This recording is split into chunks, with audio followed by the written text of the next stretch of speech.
Passer de 0 à un demi-million d'abonnés en seulement 12 mois, c'est l'exploit de Litsu. En un an, il a craqué les codes de YouTube. Il a 2 chaînes, plus de 20 000 € de revenus tous les mois, une productivité qui défie toute logique, 8 shorts par jour, 7 vidéos YouTube par semaine, un rythme effréné qui l'a propulsé à l'agence de Fuse, le plaçant désormais parmi les créateurs les plus prometteurs de la plateforme. Mais comment on construit un tel empire en si peu de temps? Quelle est la face cachée d'une production aussi intense? Eh bien, c'est ce qu'on va voir aujourd'hui.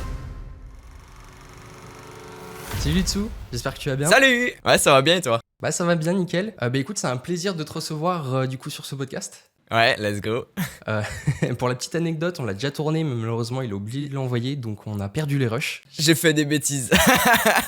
Mais bon, bonne nouvelle, il y a des nouveaux de son équipe, donc on va pouvoir en parler à la fin du podcast. Ouais, bah du coup, moi c'est Litsu. De base, je faisais des vidéos gaming. Là, ma chaîne principale est passée en vidéo complètement divertissement IRL. Et du coup, j'ai créé une autre chaîne aussi pour continuer gaming. Et là, sur ma chaîne principale, on est à 500 000 abonnés. Et sur la chaîne gaming, bientôt 100 000. Donc voilà, 2 chaînes. Donc t'en as une à 100 000 abonnés, une à 500 000 abonnés, c'est ça? Ouais. Putain, c'est trop bien. Et du coup, bah, pour l'instant, tu m'as dit que tu faisais du gaming et du IRL. Mais justement, est-ce que tu peux nous expliquer un petit peu le parcours de ta chaîne YouTube, du coup, IRL pour l'instant, et après on viendra sur la secondaire. Ouais, bah j'ai commencé, en fait au début j'étais sur TikTok et du coup je commençais avec les vidéos courtes et tout. Et il y a quelques vidéos qui ont marché et c'est là que je me suis dit ah mais ça peut marcher en fait les vidéos. Du coup bah je continue sur TikTok et tout. Et à un moment bah il y avait tu sais, les sanctions en mode ils allaient bannir TikTok. Du coup j'étais en mode ah j'ai peur et j'y ai réfléchi, j'étais en mode mais en fait moi je regarde que des vidéos YouTube, je fais que ça en fait. Et du coup bah vas-y je vais faire des vidéos YouTube. Bah j'ai commencé avec du storytelling mais c'est pas ce que j'aimais faire et au final je me suis rendu compte que en fait ce que j'aime faire c'est le gaming ou en tout cas le contenu que je regarde c'est que du gaming, je regarde très peu de storytelling. Je me suis dirigé vers quelque chose que je consommais et quelque chose que j'aimais et du coup ça a marché. Puis au fur et à mesure j'ai continué à faire et il y a quelques mois je suis passé à l'IRL et là du coup là je suis à 100% IRL. Ok, bah sur top. la chaîne principale. Et tu fais quoi comme type de gaming du coup? Gaming du coup c'est multi-gaming et finalement maintenant je me suis redirigé plus sur Roblox parce que c'est ce que j'ai remarqué que ce que ma communauté aimait, mon audience en tout cas kiffe le plus. Après j'aime bien le multi-gaming, j'aimerais bien reprendre, peut-être dans une 3ème chaîne, mais du coup ouais vraiment multi-gaming Roblox ou alors des défis, genre vraiment des défis durs ou speedrun. Ok, ouais, des défis type peut-être Julgan par exemple ou Justplay. Ouais c'est ça par exemple, ouais. Ah, trop cool. Et j'avais une question du coup par rapport à TikTok. Tu me dis que du coup tu as commencé avant sur TikTok. Ça fait combien de temps justement que tu as pu être sur TikTok? Parce qu'il me semble que du coup tu as 8 shorts par jour, c'est ça? Ouais. Ça fait 3 ans que j'ai commencé sur TikTok et ça fait que 1 an que je suis sur YouTube là. Tu as tenu justement une régularité sur TikTok? Ouais. Avant j'étais à une vidéo par jour. Un TikTok par jour, ce qui en vrai ça va. Ouais, c'est un petit peu devenu une norme, je trouve, un TikTok par jour. Ouais, c'est vraiment devenu une norme. Mais à l'époque, c'est vrai que c'était pas une norme par contre. J'avoue qu'il y a 3 ans, un TikTok par jour, il y avait pas beaucoup de gens qui faisaient ça. Mais depuis, c'est devenu une norme. Et en fait, au fur et à mesure, je m'habitue à faire un TikTok par jour. Du coup, j'ai pu augmenter le rythme petit à petit. Et là, du coup, aujourd'hui, je suis en short maintenant, comme c'est sur YouTube. 8 shorts par jour, ouais. Ok. Et justement, bah, pour ces shorts, tu trouves comment tes idées? Alors du coup, j'ai 4 personnes qui trouvent des idées pour moi. Et du coup, alors il y a moi aussi qui vient ajouter des idées. Du coup, des fois on monte à 10 ou 12 shorts par jour. Mais du coup, chaque personne donne 2 idées par jour. Et du coup, on arrive à 8 minimum. Ok, c'est top. Bah, on va revenir un petit peu plus tard justement sur ton équipe. Là, on va peut-être passer sur peut-être pourquoi pas les vidéos YouTube au niveau de tes chaînes. Moi, j'avais une question justement sur tes vidéos longues, les vidéos IRL. Comment tu trouves les concepts? Est-ce que justement tu as des personnes qui t'aident aussi là-dessus ou c'est toi qui vas les trouver? Il y a quelques concepts, ouais, il y a des personnes qui m'aident à trouver les concepts. Genre, ils m'envoient un DM en mode ah, cette vidéo, ce concept en tout cas, ça pourrait être sympa. Et après, on développe. Mais sinon la plupart ouais c'est moi, c'est des trucs que j'ai envie de faire et tout et en vrai les concepts pour l'instant ça va, c'est pas trop compliqué, j'ai beaucoup d'avance mais viendra un jour où ouais là j'aurai vraiment besoin de plus de gens qui trouvent des idées de concepts. Après j'ai déjà 2 personnes qui trouvent des concepts de vidéos longues s'ils peuvent mais la plupart ça vient de moi. Est-ce que tu saurais nous expliquer comment tu gères justement un ensemble de chaînes sur différentes niches et justement toi là-dedans comment tu organises ton planning? Ouais, c'est simple, la chaîne principale, je poste tous les vendredis du coup. J'ai un créneau fixe, du coup au moins je sais que le vendredi c'est dédié à la chaîne principale. Et sinon, tous les autres jours de la semaine, c'est une vidéo par jour sur la chaîne Roblox. Sauf le vendredi, ouais, du coup. Comme ça, il n'y a pas 2 vidéos sur le même jour et pour dissocier les deux, c'est pas mal. Et du coup, ouais, bah, après, une fois que t'es habitué à prendre le rythme, c'est plutôt simple en vrai. Top. Et du coup, sur Roblox, tu trouves comment tes idées parce qu'il me semble que justement sur Roblox, tu m'avais dit quelle niche déjà? 99 nuits dans la forêt, c'est un jeu, ouais. Ok. Et du coup, si je comprends bien, c'est un jeu d'horreur, c'est ça? Ouais, c'est ça, ouais. Du coup, je fais des vidéos presque que sur ce jeu, du coup. Limite, Ok. ma chaîne, elle devrait pas s'appeler Litsu Roblox, elle devrait s'appeler Litsu 99 nuits.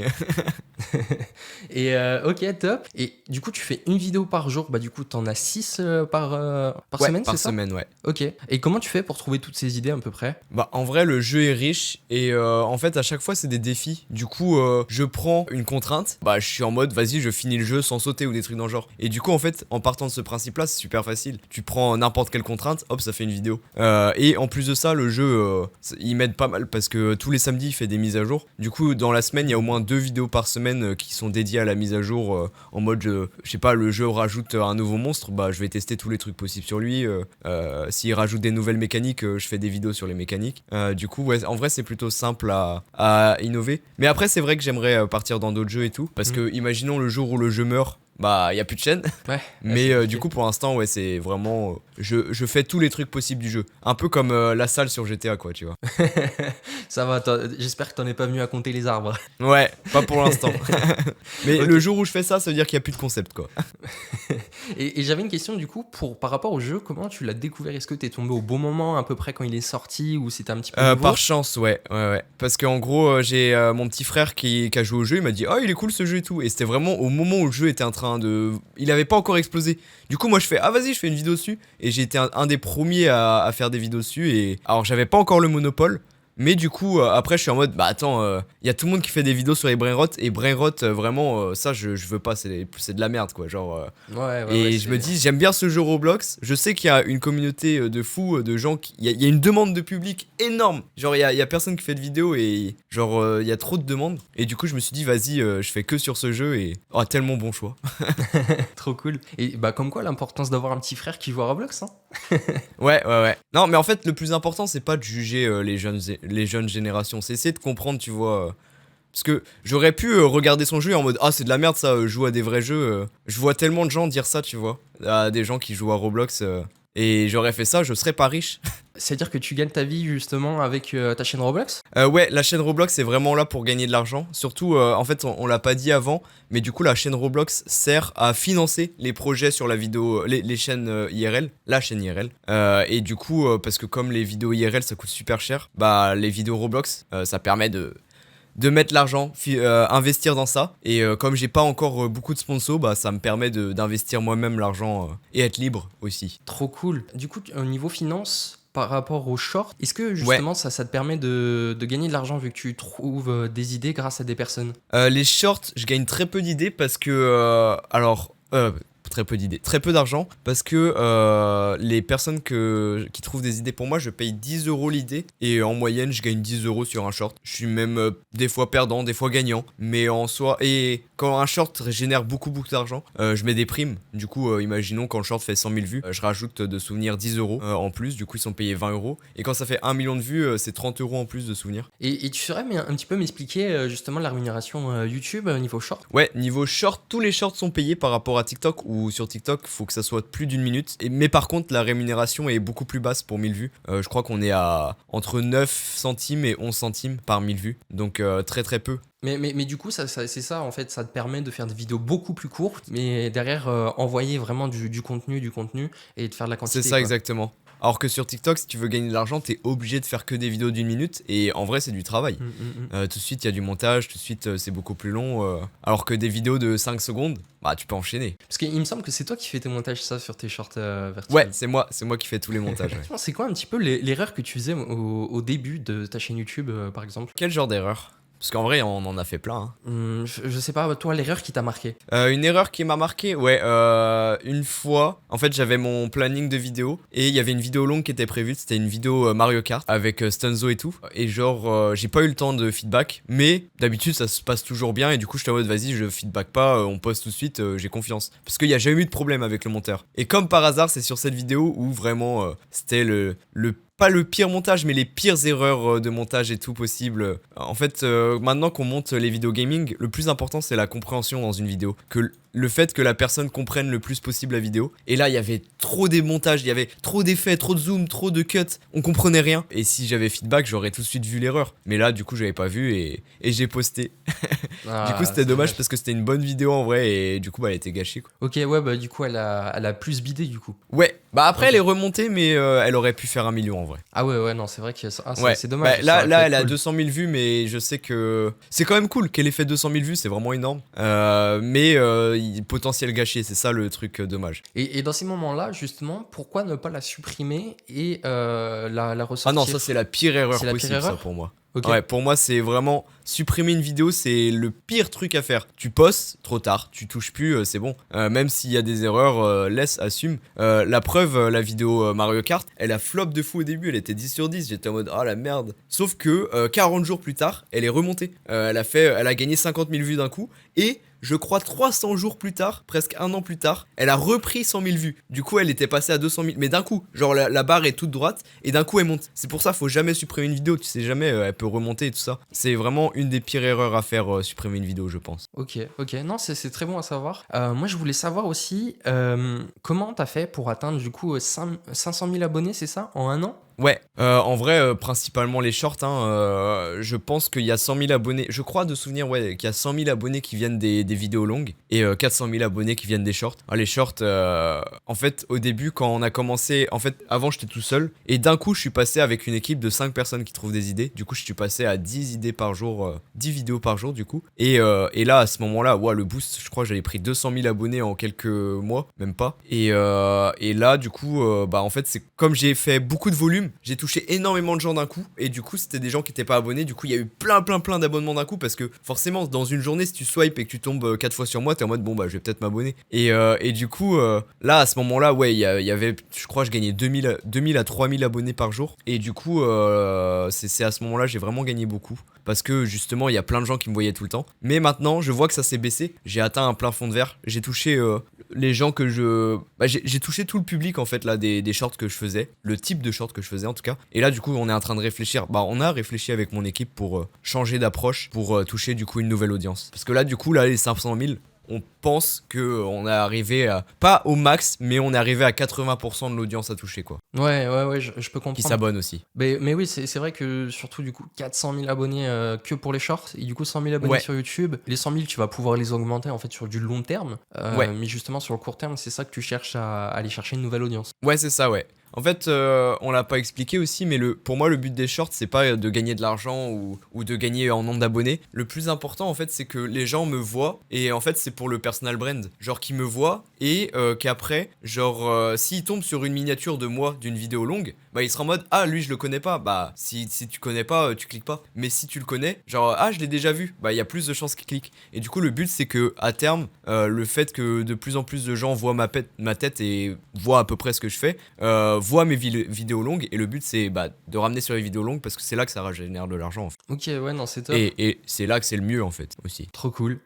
Niveau rémunération, on va y venir peut-être après. On va peut-être plus parler de ton équipe maintenant. Ouais. Est-ce que tu saurais nous expliquer justement sur ta chaîne principale à qui justement tu délègues des tâches, à des monteurs, à des personnes potentiellement qui trouvent des idées, des media makers? Est-ce que tu saurais nous expliquer tout ça? Sur la chaîne principale du coup il y a 3 monteurs. Avant, on était à 2. Mais il y a une personne qui va dérush les vidéos, qui est un très très bon dérusher. Et j'ai 2 autres personnes qui sont des habilleurs, du coup, qui vont mettre tous les effets, tout ça. Et du coup, voilà, ça délègue comme ça. Avant, ils s'occupaient chacun de... Avant, j'en avais 2. Et ils s'occupaient indépendamment d'une vidéo. Genre, ils étaient tout seuls sur une seule vidéo. Mais depuis qu'on a séparé, en fait, parce qu'il y en a un, il était trop bon en dérush, mais nul en habillage. Et l'autre qui était trop nul en dérush et trop bon en habillage. J'étais en mode, attends, mais c'est logique de séparer les deux et depuis qu'on fait ça les montages ils sont incroyables et tout. Non, mais c'est vraiment bien. C'est vrai que c'est rare en plus de trouver des youtubeurs qui mixent justement la puissance de 2 monteurs et c'est le fait que du coup ça donne des vidéos banger quoi. Ah ouais là je suis trop content de mon équipe. J'ai vraiment envie que ça soit une équipe que j'ai là sur toute ma carrière en fait. Genre elle est gros, c'est vraiment un gros banger là. Sur ta chaîne principale tu postes aussi les shorts et là-dessus du coup tu as une équipe de 4 personnes, tu m'avais dit, c'est ça tout à l'heure? 4 personnes, ouais. Au début on était 5, il y a une personne qui est partie et maintenant on est 4 et du coup ouais, ils trouvent les idées tous les jours. Trop bien. Et tu m'avais dit, il trouve l'idée à 10 euros et toi, du coup, tu es pas rentable dessus. Bah, un peu rentable. On va dire que, tu vois, je gagne 20%. Ils prennent 80, je gagne 20. Pourquoi ce choix justement de payer un petit peu plus cher, on va dire, tes prestataires? Bah, c'est pour Ralas, hein. Ralas l'équipe. Parce que c'est vrai qu'il me semble que dans l'ancien podcast qu'on a tourné ensemble, malheureusement, comme tu m'avais dit, pour éviter tout problème, pour que les personnes restent plus avec toi, qu'ils quittent du jour au lendemain, parce qu'ils Ouais, sont c'est pas ça. Bah, contents en de la fait, faut qu'ils aient rémunération, des quoi. conditions de travail nickel, tu vois, en mode. Mm. S'ils gagnent super bien ici, pourquoi ils partiraient Parce que tu vois, depuis que j'ai dit que j'avais une équipe qui cherchait des idées, j'ai vu plein de messages de youtubeurs ou de gens qui m'envoient des messages en mode ah, tu fais comment pour trouver une équipe et tout. Genre, j'ai insufflé l'idée à des gens et je crois que. En vrai, je pense que Thibaut InShape le faisait avant, mais il y a moyen que je sois dans une des seules personnes en France à avoir fait ce truc de trouver des idées sur les shorts en tout cas. À un aussi gros volume en tout cas. Ouais, je pense que Thibaut InShape devait le faire parce que Ouais, je pense pour qu'il être devait le aussi faire aussi. constant, c'était ça. Ouais. Du coup, bah, par rapport à ta chaîne principale, on a, je pense, tout vu au niveau des prestataires. Bah, il y a les Minia Makers aussi pour la chaîne principale. Et du coup, j'en ai un qui s'occupe de toutes les vidéos et puis voilà. Qui s'occupe de toutes les vidéos aussi sur la chaîne secondaire. Non, secondaire, Ok. j'ai un autre Minia Maker. Ok. Et du coup, tu saurais nous parler de cette chaîne? Ouais, du coup, sur cette chaîne, là, c'est là où il y a eu du changement parce que il y a 2 semaines, quand on avait fait le podcast, je t'avais dit qu'il y avait 2 monteurs. Maintenant, ils sont 4. Ouais, 2 nouveaux monteurs entre temps. Parce que du coup je suis passé à une... Bah j'étais déjà à une vidéo par semaine mais c'est moi qui montais toutes les vidéos. Et maintenant du coup on est à 4 parce que j'ai envie que les vidéos... J'ai envie d'améliorer la qualité en fait. J'ai envie que ma chaîne Roblox monte, genre que ça soit une grosse chaîne maintenant. Et je me suis dit vas-y je vais faire monter toutes les vidéos. Je reste à une vidéo par semaine mais du coup pour faire monter toutes les vidéos j'ai besoin d'autres monteurs. Et du coup là c'est cool, j'ai trouvé 2 monteurs super cool. Ça se passe super bien. Et du coup chacun ils ont entre 1 et 2 vidéos par semaine à monter. Ah, c'est super. Et du coup, Ouais. sur ces personnes-là, tu les rémunères à peu près combien? Par vidéo, en fait, comme les vidéos Roblox en vrai sont très simples à monter, je suis toujours presque tout seul. Bah, je suis toujours seul en fait. Du coup, il n'y a pas de délire à Oui, y a changer de pas cam, de tout ça. POV, ouais. J'essaye aussi de toujours avoir des rushs de moins d'1 heure. Du coup, ça c'est cool parce que le dérush c'est ce qui prend le plus de temps finalement. Et aussi, il y a une trame, je leur explique avant chaque tournage, ok, je vais faire ça, ça, ça. Et du coup, on est à 150 € par vidéo. Des vidéos qui souvent leur prennent entre 4 et 6 heures grand max à monter. Non, ouais, c'est très correct. Moi, du coup, tu as pris d'autres monteurs. C'est pour faire la même chose que toi niveau montage pour vraiment te libérer du temps, ou c'est quand même pour améliorer les vidéos? Là, vraiment améliorer les vidéos. Parce que j'aurais pu rester à faire moi-même le montage. Quand je fais le montage, j'ai déjà tourné, donc je connais les endroits où je me suis foiré, donc ça va ultra vite. Et du coup, en plus de ça, je paye pas et je suis full gagnant sur la vidéo, parce que honnêtement, elle fait pas autant de vues, mais elle fait, 20% moins de vues. Donc je suis vraiment très gagnant. Mais avoir des monteurs, je me dis, c'est bien pour le personal brand. Avoir des vidéos de meilleure qualité et à terme, augmenter l'audience et avoir plus de vues, fidéliser le public là. Là, j'arrive à un moment où j'ai envie d'avoir une commu sur cette chaîne. Dans le futur, si je change de jeu, qui reste, tu vois, qu'il y ait des personnes qui restent. Parce que c'est sûr, un jour ou l'autre, le jeu va mourir, je vais devoir changer de jeu. Et c'est là que, du coup, si j'ai un public fidèle, bah bim, ça sera top. Du coup, quand tu parles de jeu, tu parles pas de Roblox, mais de 99 nuits, c'est ça? Ouais, c'est ça, ouais, exactement. Parce que Roblox, du coup, c'est une plateforme de jeu, il y a tout plein de types de jeux dessus. Et ouais, c'est ça, moi, mon jeu que je joue, c'est vraiment ce jeu-là. Parce qu'il y a tellement d'autres jeux, mais il y a tellement de brain rot et tout, et ça, c'est des trucs que je veux pas faire. Parce qu'on parle d'un public encore plus jeune et tout. Mais là, j'ai de la chance, parce que 99 nuits, pour te dire, mon public est presque essentiellement entre collège et lycée. Du coup, c'est un public beaucoup plus âgé. Alors que brain rot, on est sur primaire. Genre, primaire, allez, collège un peu. C'est exactement ce que j'allais dire. Et du coup, ça te permet aussi d'avoir un RPM beaucoup plus élevé, c'est ça? Ouais, exactement, ouais. Je connais plein de youtubeurs Roblox qui me disent ah, j'ai un RPM de nul et tout. Ouais, parce que du coup, comme ils ont que des bébés cadoms, les gens qui mettent des pubs sur YouTube sont pas intéressés pour donner de l'argent en plus. Et du coup, là, comme j'ai un public un tout petit peu plus âgé, là, il y a plus de pubs. Bah, le RPM est beaucoup plus haut. Je sais qu'il y a une option, c'est Ouais. les vidéos YouTube destinées à un public adulte ou pas. Ah ouais, moi je mets que ça destiné à un public Ouais, adulte. c'est ça. Je mets jamais un public pour enfants. Ok. Ouais, parce que quand tu fais ça, je crois que ça te met sur YouTube Kids. Ah ouais, d'accord. Ouais, et Ouais. le but, c'est quand même J'ai un d'être doute, monétisé. mais je crois que ça te met sur YouTube Kids si tu fais ça. Ok. Donc là, ouais, c'est pas l'objectif. Et du coup, la première chose que tu devrais conseiller à quelqu'un de déléguer, ça serait quoi? Déléguer.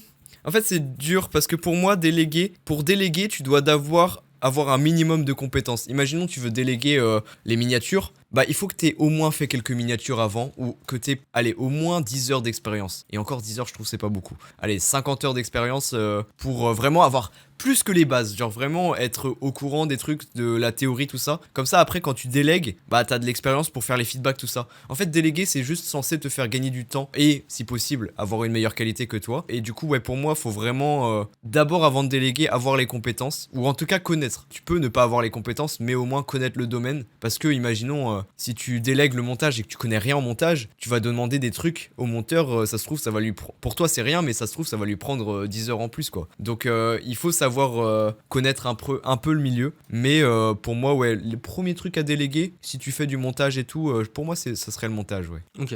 Et bah, du coup, on va en venir. Comment tu choisis tes prestataires? Mes prestataires, du coup, en vrai, c'est tellement dur de choisir. Moi, avant, ce que je faisais, c'était tu sais, des formulaires, mais horrible, parce qu'avec un formulaire, tu peux pas apprendre la personne. Je me suis rendu compte de ça, c'est impossible de tester leurs compétences. Donc le mieux, c'est de prendre des gens, déjà filtrer avec un formulaire, parce qu'en vrai, ça permet de... Quand il y a beaucoup de demandes, en tout cas, je sais que quand j'ai fait les demandes pour les gens qui trouvent mes idées de short, j'avais eu de souvenir 60 personnes qui m'avaient demandé. Donc ça permet de faire un premier filtre. Donc enlever... Bah, alors, et encore, j'avais pas enlevé beaucoup de monde, j'avais enlevé que la moitié. Du coup, j'ai dû tester 30 personnes.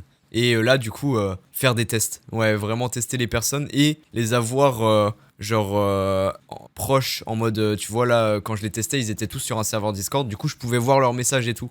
Et rien que ça, déjà, voir les messages, voir comment la personne est, en fait, le critère commence déjà, quoi. Genre, Ouais, c'est ça, c'est la façon de s'exprimer, par Ouais, exemple, c'est si ça, la ouais. personne est bloquée, elle n'hésite pas à venir te demander, justement. C'est ça, Ok. exactement, ouais. Ouais, c'est vraiment communiquer avec la personne et ça débloque quand même un petit truc. Parce que dans ma vie, j'ai croisé tellement de monteurs super bons et tout, genre excellents dans leur domaine, mais qui étaient nuls en communication. Et le problème, c'est que tu peux pas être un bon monteur et ne pas répondre aux messages, ne pas avoir un ego et ne pas faire les feedbacks, tu vois, en mode ah non, je pense que c'est mieux, et du coup ne pas respecter les retours. Parce que pour toi, c'est quoi une mauvaise communication pour un monteur? Mauvaise communication, c'est bah, que les mauvaises communications, c'est que les trucs ne sont pas bien passés, les infos, tu vois. Ne respecte pas les consignes, ce genre de choses, c'est ça? Ouais, c'est ça, et aussi truc d'ego, je sais pas comment expliquer ça. Que le fait que la personne croit qu'il est meilleur que toi dans ce domaine-là et qu'il n'a pas forcément envie de te faire certains retours, des trucs comme ça. Ouais, c'est ça, bah ça c'est un truc d'ego, quoi.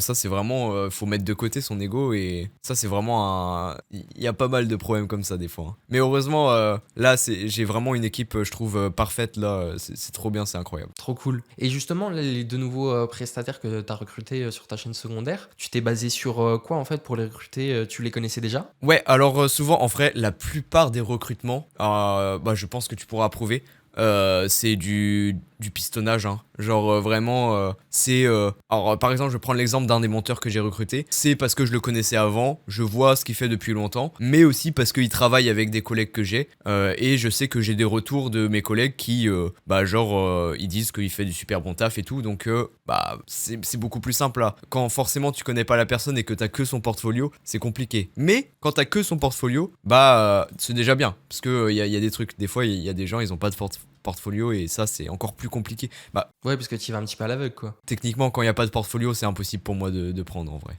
Mais si on prend le deuxième monteur, c'est une connaissance d'un de mes autres monteurs que j'avais déjà, et du coup bah qui m'a conseillé, et du coup ça Trop part. cool. Et t'en es satisfait pour l'instant? Ouais, pour l'instant vraiment top, les deux nickel. Mais en fait, je trouve que peu importe les personnes, alors des fois il y a des exceptions, mais peu importe les personnes, si tu communiques bien et si tu gères bien ton équipe, il y a pas de problème, c'est vraiment top. En fait, faut vraiment tout dire. Si tu dis pas les trucs, faut pas s'étonner qu'à la fin, la vidéo finale, il manque des trucs. C'est normal. Tu dois tout expliquer. Faut vraiment prendre son temps de tout expliquer. Qu'est-ce qu'il faut faire. Sinon, c'est impossible, quoi. Genre, il peut pas deviner ce que tu veux. Ouais, c'est ça. Bah, je prends mon cas comme exemple. C'est souvent des personnes, du coup, ils te donnent carte blanche sur la vidéo parce qu'ils ne savent pas quoi. Et du coup, bah, tu fais un truc sur ce qui était basé du coup sur tes goûts personnels en tant que monteur. Et la personne, après, elle va pas forcément aimer. Mais derrière, si elle te donne carte blanche, elle n'a pas forcément le droit, on va dire, de dire oui, il faut tout recommencer parce que c'est pas ça que je veux. Et tiens, je te donne un truc que je veux. Dans ce cas-là, c'est compliqué, quoi. Vraiment, ça, c'est horrible. Après, tu vois, des fois, moi, je donne carte blanche sur certains montages. Mais quand il y a le feedback, je vais pas être en mode ça tu changes, je serai en mode ça c'est pas bien pour le watch time, genre ça sera un point noir dans la vidéo, vaut mieux le changer, l'améliorer. Je serai pas en mode je modifier le style, ça j'avoue, quand je donne carte blanche, jamais je ferai ça en mode modifie ça parce que c'est pas mon style. Bah non, je lui ai donné carte blanche. Ce que je vais modifier c'est améliorer la vidéo pour que par exemple rajouter de la compréhension en mode là ici ça serait bien que tu rajoutes un zoom pour qu'on voit l'élément qu'on voit pas trop, tu vois des trucs comme ça. Okay, là cool. oui, ok, c'est normal.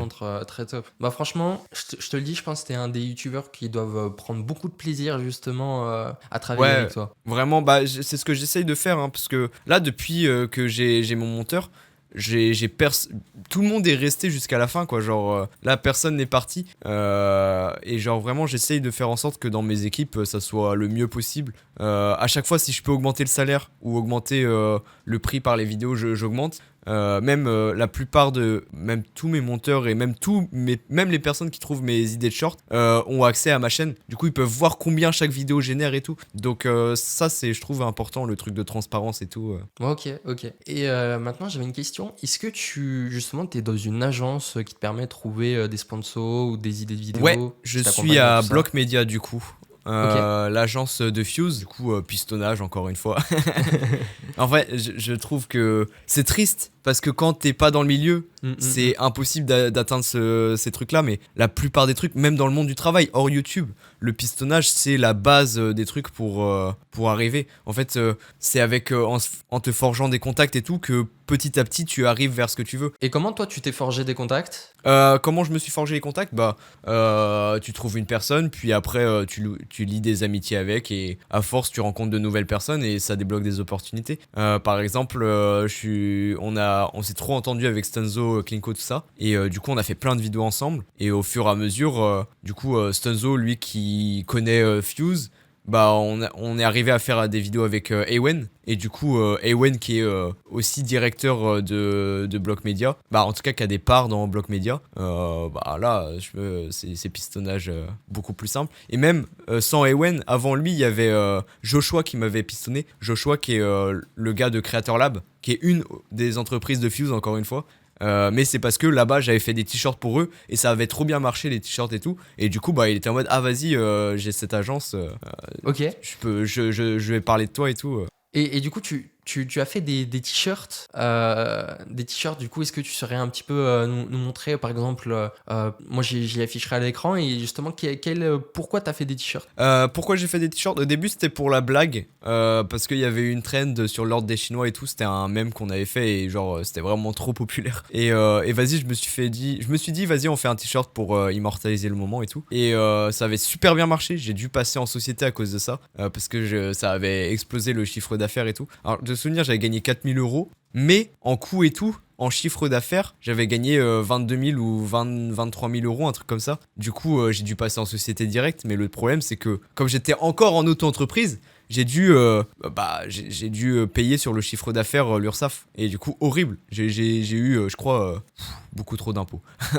Et du coup, maintenant, tu es en société, c'est ce qui te permet aussi du coup d'avoir des coûts un petit peu plus allégés par rapport au monteur et être un petit peu plus tranquille. C'est ça, ouais. Je suis imposé que sur le bénéfice. Ouais, c'est ça qui est bien. Et ça, quel banger. Et la dernière fois, je crois que tu m'avais parlé d'un bras droit. Est-ce que tu saurais m'en parler? Ouais. Du coup, j'ai Edaji, qui gère pas mal de mes trucs. Du coup, c'est ma chargée de prod.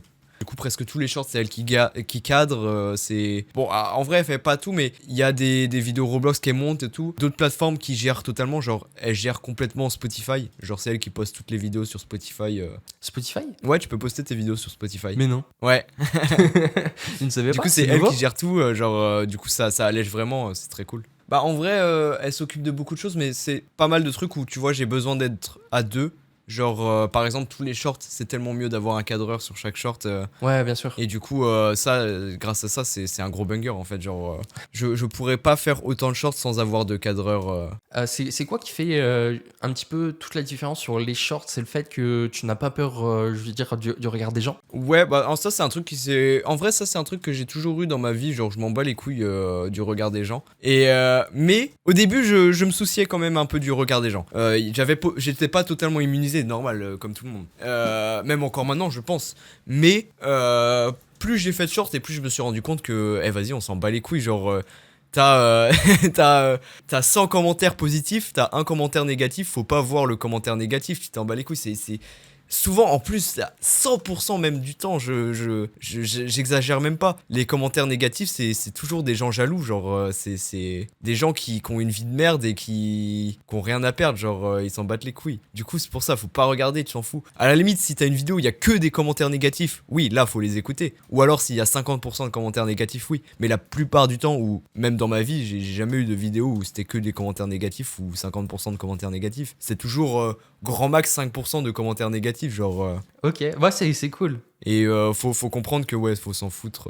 Bah même moi, tu vois, je vais commencer les vidéos, on va dire, plus régulièrement. Je vais commencer à poster toutes les semaines. Bah pareil, au début, j'avais peur du regard des gens. Et comme on avait discuté la dernière fois, bah faut s'en foutre. Ouais, même c'est moi, ça. là, je vais m'en foutre. Bah en fait, imagine, j'aurais écouté les gens au début de ma carrière, je serais pas riche aujourd'hui, donc faut pas, non, faut pas. Quand tu dis que Pas t'es les riche, écouter. est-ce que tu saurais nous dire que tu gagnes combien de chiffre d'affaires, toi, par mois?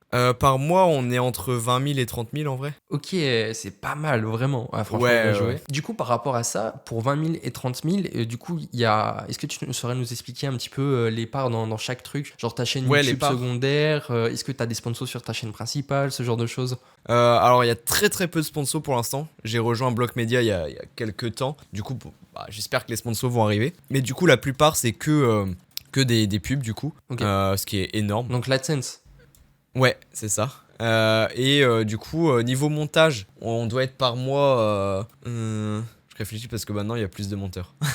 Bah- Attends, je vais sortir la calculette. Ouais, va se faire calculer. Au pire, ce qu'on peut faire, c'est faire chaîne par chaîne. Ça peut peut-être plus t'aider. Alors, sur la chaîne principale, du coup, comme il y a 2 monteurs et qu'il y a 4 ou 5 vidéos par mois, on va dire 4, ça fait en montage. Ouais, on doit être à 3000 quelque chose. 3000. Ah non, parce qu'il y a 2 personnes. Attends, j'ai un doute. Ouais. Ok, ouais, on doit être à 2000 du coup pour les montages sur la chaîne principale.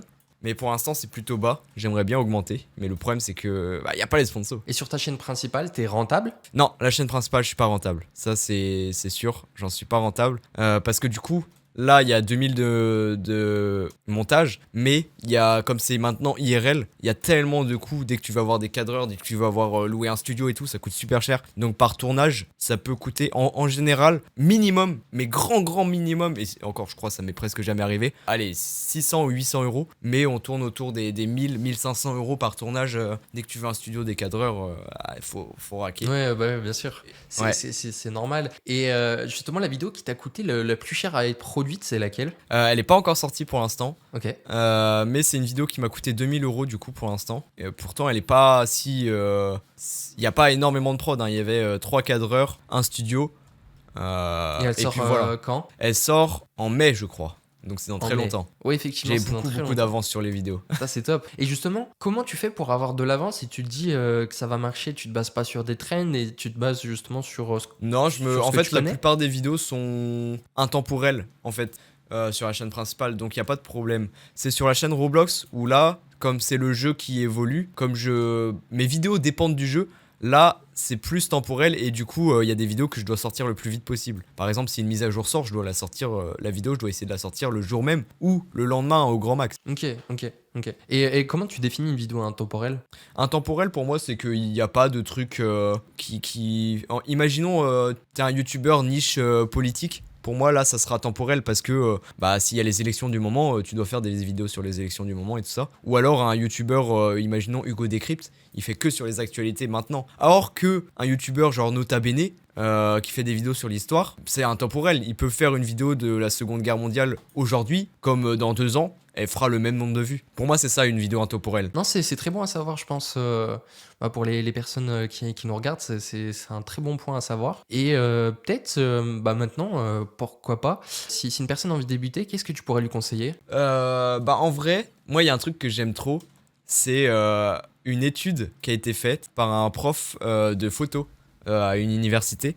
En gros, il a pris 2 groupes d'élèves, je crois de 2 classes carrément, il a dit à un groupe d'élèves en mode faites de la quantité. En fait, si vous voulez avoir une bonne note à votre contrôle, vous allez devoir me faire 100 photos. Si vous avez 100 photos, vous avez 20 sur 20. Si vous me faites 70 photos, vous avez 15 sur 20. Tu vois, ils étaient notés par rapport à la quantité de photos. Peu importe les photos ce que c'était, s'il y en avait 100, ils étaient notés 100 sur 100. Bah, 20 sur 20, pardon. Et le deuxième groupe, c'était sur la qualité du coup. Il était en mode, vous pouvez me donner... en fait, vous pouvez me donner qu'une seule photo. Si elle est parfaite, vous avez 20 sur 20. Et je crois, les élèves, ils avaient... genre, ils pouvaient en donner 5 pour essayer d'être le plus parfait à chaque fois. Et du coup, bah, je te laisse essayer de deviner, c'est lequel des groupes qui a eu les meilleurs... bon, à mon avis, tu sais. Bah, la quantité, du coup. Lequel groupe qui a eu les meilleurs résultats, en tout cas, en meilleures photos, qui était proche de la perfection. Genre, le groupe qui a eu les meilleures photos, genre, tout était parfait, la colorimétrie, la mise en scène, des trucs comme ça, tu vois. Bah, je pense la quantité, parce que du coup, tu peux faire Ouais, beaucoup c'est ça, plus ouais. de mise en scène. C'est ça, exactement. Mais en fait, le groupe A, c'est le groupe où il y a eu le plus de meilleurs résultats. C'est ceux qui, s'ils auraient été dans le groupe de qualité, bah ils auraient eu les meilleures notes. Mais du coup, comme ils étaient en quantité, ils ont fait plein de photos. Et le truc, c'est que comme ils ont fait plein de photos, ils ont fait plein d'échecs. Et ils ont pu apprendre beaucoup plus vite. Alors que le groupe de la qualité, eux, ils étaient en mode full théorie, essayer de faire des trucs. Et c'est là que les résultats, ils étaient le moins médiocres. Parce qu'ils n'avaient pas l'expérience. En gros, ils n'avaient pas le fait de faire l'action. Et le groupe A, du coup, le groupe de la quantité, eux qui ont énormément d'expérience, comme ils ont fait 100 photos presque, et bah c'est eux qui ont eu les meilleures photos parce que bah ils ont fait plein d'échecs, ils ont pu apprendre de leurs échecs et du coup avec de la pratique au lieu de la théorie, ils ont pu avancer le plus vite possible. Donc pour moi, le meilleur truc, meilleur conseil pour bien débuter, c'est tu t'en fous de faire des meilleures vidéos. Tu commences, t'es nul, c'est normal. Donc fais et t'apprends avec tes erreurs. T'apprends petit à petit. Et plus tu fais, mieux c'est. Genre, si tu dis déjà que tu vas faire une vidéo par semaine, chaque semaine, tu vas voir au bout d'un mois la qualité de... Il y aura un avant-après de ouf. Genre vraiment, tu vas avancer de malade mental. Ouais, donc pas pour moi, c'est forcément ça le commencer meilleur par les conseil. shorts, mais si par exemple, s'il veut commencer par des vidéos longues, c'est une vidéo par semaine par exemple. Ouais, c'est ça, par exemple, fixe-toi un rythme que tu peux tenir et une vidéo par semaine, hop là, let's go. Hein. Bah top, merci. Si, j'ai peut-être une question bah, par rapport à ça quand on débute. Qu'est-ce qu'il faut comme matériel selon toi? Pour moi, rien en vrai. Faut pas se focaliser sur le matériel. Par exemple, là, si on veut commencer, vaut mieux commencer par les shorts. Ça serait la technique la plus abordable. Surtout que ça permet, comme du coup, encore plus de quantité. Bah, de s'améliorer encore plus vite parce que les shorts, si tu fais du montage, d'un coup ça te fait apprendre vite. La voix off ou alors le fait d'agir, d'acte, ça va t'améliorer. T'as juste besoin d'un téléphone et normalement tout le monde a un téléphone donc tu peux commencer tout de suite quoi. Ok, bah top. Y a pas besoin de se faire un matériel de fou. Ouais. Surtout imagine tu prends un matériel de fou et bah t'as pas l'expérience, ça sert à rien. Ouais. Vaut mieux commencer bas et petit à petit comprendre tes besoins et là acheter le matériel. Parce que si t'achètes du matériel et que tu te rends compte que c'est pas le meilleur ou alors que c'est celui dont t'as pas le besoin finalement parce que t'as pas encore les compétences, c'est la pire erreur ça. Non, vaut mieux commencer avec le moins possible et petit à petit se prendre le matériel quand tu t'es en mode ah j'ai besoin d'un meilleur téléphone ou ah j'ai besoin d'éclairage maintenant ou j'ai besoin d'un meilleur son parce que t'as compris que avec les vidéos que t'as fait avec le moins bon matériel possible que tu pouvais t'améliorer et ça c'est ça qui est bien. Ok, et tu regardes beaucoup tes commentaires sur YouTube pour prendre des feedbacks, ce genre de choses? Très peu en vrai, les commentaires, c'est pas le meilleur truc. Honnêtement, je pense que c'est pas la meilleure source pour prendre les feedbacks. Un commentaire structuré, ça peut être bien, mais c'est plutôt rare, c'est très rare que quelqu'un te fasse des commentaires structurés en mode ah ça c'est pas bien, ça c'est... la meilleure source de feedback, c'est des gens qui font la même chose que toi. Des gens qui sont dans le milieu, qui connaissent, Bah oui, connaissent le milieu. ça c'est par le rapport meilleur à truc. ça, c'est vrai qu'on nous on s'est rencontrés du coup grâce à Remax où il a Ouais. fait Eloane LV du coup qui ont organisé un événement de leur produit Merguez Superstar et justement c'est comme ça qu'on s'est rencontrés et qu'on a pu se mettre aussi en contact. Donc t'es aussi dans cette communauté, c'est ça? Ouais, c'est ça. Ok. Et tu l'avais rejoint pourquoi? De base, j'avais rejoint parce que bah en vrai, j'étais très seul. Genre vraiment quand je faisais des vidéos à l'époque, je faisais une vidéo par semaine et je faisais des nuits blanches sur les vidéos et tout, mais j'étais seul dans ma chambre et j'étais en mode ah vas-y un truc pour rejoindre d'autres personnes, c'est sympa. J'avais pas mal de compétences, il y a des trucs, j'ai appris plein de choses en termes par exemple d'écriture. Là, j'étais nul à chier.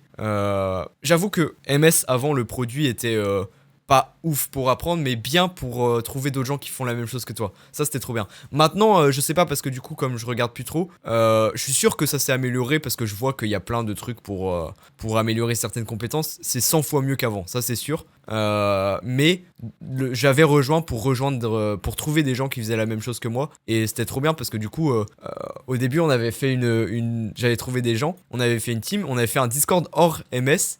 Et carrément, on avait tous quitté MS presque. Et genre, du coup, on était tous ensemble. En fait, juste ça avait servi à ce qu'on se rende compte. Et du coup, c'était trop bien. Genre, on postait nos vidéos, on était en mode. On analysait nos vidéos, on était en mode. Ah, c'est trop bien. Ah, trop cool. Et du coup, à l'heure d'aujourd'hui, t'es encore en contact avec eux et justement, tu continues les vidéos? Très peu. Non. Il y en a quelques-uns, Très peu. 2 ou 3 en vrai que j'ai encore contact. Parce que malheureusement, la plupart ont abandonné. Mais c'est comme ça. Mais pour moi, ouais, faut persévérer. Bah, c'est parce que j'ai persévéré que je suis arrivé là où je suis aujourd'hui. Il y a eu 100 milliards d'endroits où j'aurais pu arrêter. Et non, ouais, le fait que j'ai persévéré, c'est pour ça que pour moi, c'est la raison de pourquoi j'ai réussi. Il faut pas persévérer, tu vois, bêtement. Il faut persévérer, mais apprendre de ses erreurs et trouver quels sont les défauts. Parce que sinon, si tu te remets pas en question, t'iras nulle part. Trop bien. Litsu 2026. Ouais. Et du coup, par rapport à ça, comment t'as pu rencontrer justement ton nouveau groupe d'amis youtubeurs? Ouais, alors je trouve que c'était avec les lives. En gros, on jouait au même jeu au même moment. Et du coup, de souvenir, je crois c'était Klinko et Stunzo qui étaient arrivés sur mon live. Du coup, on a parlé et tout, et on était en mode ah, vas-y, on va go se faire un truc ensemble. On joue au même jeu, donc on n'est pas beaucoup en France à jouer au jeu, donc vas-y, on va faire une vidéo ensemble. Et du coup, on s'est rencontrés comme ça, on a fait un premier feat et. Du coup, au jeu Roblox ou au jeu Ouais, 99 c'est ça, nuits? c'était un jeu Roblox. Mais c'était pas encore 89 nuits, ça Ok, n'existait pas encore. ok. C'était vraiment avant. Ok. Et du coup, petit à petit, on a appris à se connaître, on s'est rencontrés sur Paris, on s'est bien entendu. Et depuis, on fait les vidéos IRL ensemble, quoi. Trop cool. Bah, franchement, c'était un plaisir justement de savoir tout ça, apprendre à te connaître. Donc, où est-ce où on peut te suivre du coup sur YouTube, Insta et TikTok, Ouais, c'est ça? YouTube, Insta, ouais, pourquoi. Bon, TikTok, en vrai, tu vois, TikTok, maintenant, j'ai commencé sur TikTok, mais maintenant, qu'est-ce que je m'en fous de TikTok? Ah, je m'en fous, c'est inutile. Je trouve que c'est un des pires réseaux sociaux, du coup, limite presque. Ok, donc tu conseillerais pas forcément d'aller sur TikTok pour commencer? Bah, en fait, moi, je conseillerais pas ça. Je conseillerais de poster partout. Comme ça, en fait, il y a une vidéo qui peut marcher sur YouTube, mais flop sur Insta. Ou alors, super bien marcher sur Insta, mais flop sur YouTube. Genre, vaut mieux poster partout, comme ça, t'as tes chances partout. Surtout que sur chaque plateforme, il y a un public différent. Donc, oui, vaut mieux poster partout. Je dirais pas d'exclure une plateforme, ça serait bête. Ça serait con aussi. Ouais, ça serait se fermer des portes. Ouais, c'est ça, exactement. Alors que ça prend 2 secondes de poster sur TikTok. Ok, top. Bah écoute, je pense que c'était à peu près tout pour aujourd'hui. C'était un plaisir de te recevoir, Litsou. Franchement, merci. Ouais, let's go. Bah, merci beaucoup. Bah écoute, je t'en prie. Et bah écoute, pourquoi pas à la prochaine, au million d'abonnés, pourquoi pas. Ouais, pourquoi pas, ouais. Bientôt. Allez, salut. Merci, bye bye.